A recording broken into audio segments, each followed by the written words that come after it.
एक महत्त्वाची बातमी समोर येते। नाशिकमध्ये कांदा लागवडीत घट झाली आहे। कांदा लागवडीत तब्बल 60,000 हेक्टरची घट झाली आहे। तो नोव्हेंबरमध्ये झालेल्या पावसाचा कांद्याच्या रोपांवर परिणाम झालेला आहे। तर दुबार फवारणीचे संकट आल्यामुळे शेतकरी हतबल झाले।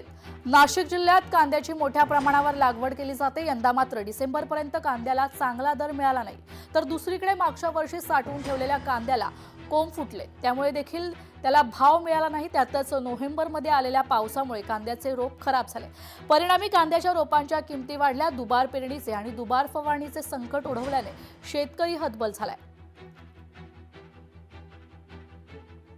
कांद्याचं 2-2 टाइम उडे टाकले पण खराब झाले। कांदे लागवडला एकरी 50-60 हजार रुपये खर्च येतो। साधारण कांद्याला 400-500 रुपये भाव मिळतो। खाद्याचे कोण घ्यायला गेले तर 2,000 रुपये लागतात। साधारण 1 एकराला फवारा मारायला गेला तर 1500 ते 2,000 रुपये खर्च येतो। कांद्याला साधारण विकायला गेला 400-500 रुपये कांद्याला भाव मिळतो, तर विक्री उत्पन्न खर्च बी निघत नाही कांद्याचा। कांदा विकायला गेलं तर ते विकून डिझेल सुद्धा येत नाही। एवढी वाईट परिस्थिती कांद्याची आहे। तिकडनं आम्हाला उलट दुसऱ्याकडनं फोन पे मागावं लागते, पैसे टाका आम्हाला डिझेल टाकायला, भाव भेटत नाही। लेबर 400 रुपये रोज म्हणतं आणि फवारणी हे ते खूप गंभीर परिस्थिती आहे। आणि या पावसामुळे कांद्याची पुरी वाट लावून दिली, खराब होऊन गेले कांदे। गहू, मक्का, हरभरा वाढवून दिला आणि कांदा कमी प्रमाणात लावला। त्याच्यामुळे एक असा विचार केला की भाव बी भेटत नाही, निर्यात धोरण ते बरोबर नाही, त्याच्यामुळे भाव भेटत नाही। त्याच्यामुळे आम्ही मग कांदा कमी करून आणि बाकीचे पीक कमी खर्चात वाढवून दिले आम्ही।